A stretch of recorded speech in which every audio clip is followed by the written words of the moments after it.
You are 14 years old, and today you got promoted. In the emperor's harem, that should be the best news of your life. It isn't. It means you're about to die, and the rope is already measured. Hi, meet Lynn. Let's see how the most beautiful girl in the empire ends up in a golden cage with only one exit, the grave. Welcome to your life as an imperial concubine. They'll tell you it's an honor. Let's find out what that costs. A year ago, you were nobody, a merchant's daughter in a small town. Then the officials come. Every few years, the empire holds a beauty draft. Thousands of 13 and 14-year-old girls are inspected. Height, skin, voice, smell, the shape of your feet. You are not asked, you are chosen. Your family weeps. With pride, you've brought them honor. You will never live with them again. You are property of the throne now. Remember that. It's the only fact that matters. The gates close. Most women who walk through them never walk back out. Inside is the richest household on earth. It is also a prison. A eunuch explains the rules, and there are thousands of them. Your entire purpose is the attention of one man, the emperor. You and several hundred, sometimes thousands, of other women. Do the math. Most of you will never even meet him. You're placed at the bottom rank. To rise, you need one thing, to be noticed. So you wait, in silk, in a gilded room you cannot leave. Your days are bathing, painting your face, and learning to walk so your hips don't move. You memorize 100 rules of etiquette. Break one and you can be beaten. Or worse, each night the emperor's eunuch brings a tray of jade tablets, one name carved on each. He flips one over. That woman is summoned to his bed tonight. Every woman in the palace is praying it's her name. For most, the tablet is never turned. You can spend your entire youth and never be chosen once.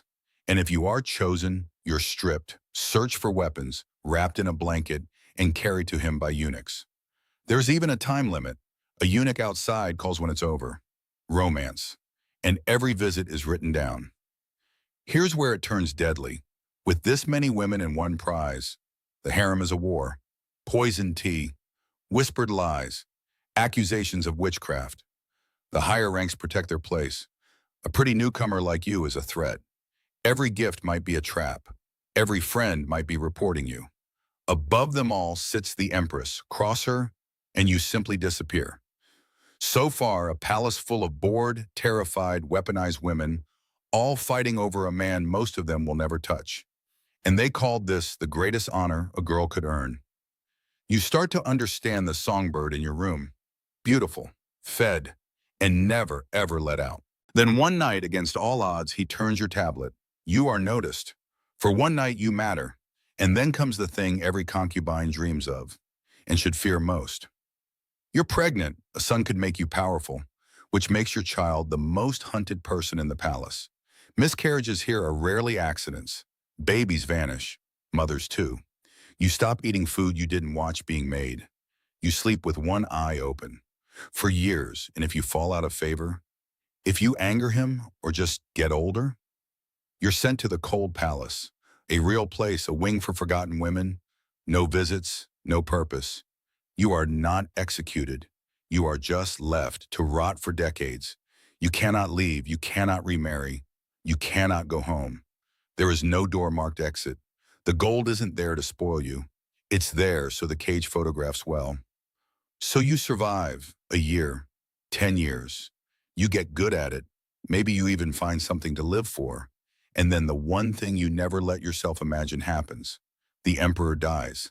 And if you never gave him a surviving son, your story ends with his. Because in some dynasties, an emperor does not go into the dark alone. He takes his women with him. It's called shunjang, death by following. The chosen women are brought to a hall. There are stools, and from the beams hang strips of white silk. This is the promotion from the start of this video. They tell you it's a privilege to serve him in the next life. You'll be remembered as loyal. Some climb the stools themselves. Some have to be lifted onto them. You are not old. You did nothing wrong. Your only crime was being beautiful at 14, and the empire calls it devotion. The Ming tombs hold emperors, and the women buried to keep them company. Dozens at a time, teenagers, their names mostly lost. That was the prize. That was the honor. Here's what the costume dramas leave out. For centuries, this was normal. Forced concubine sacrifice was law, not legend. It took until the Qing dynasty for a ruler to finally ban it, and even then it crept back. And the coal palaces stayed full, right up to the empire's last day. Thousands of women, one life each, spent waiting for a man or dying for him. We still do a softer version of this. We still call gilded traps a lucky life. You were 14. You wanted to live. That was never on the menu. The only one who ever got out of that room was the bird. So next time someone calls a gilded cage a dream, ask who's holding the key. Luxury you can't leave isn't luxury. It's a display case. You were the most beautiful girl in the empire. It's what got you buried. Think you'd have survived the harem? Tell me below. And if this one got you, wait until you see what they did to the eunuchs who guarded you.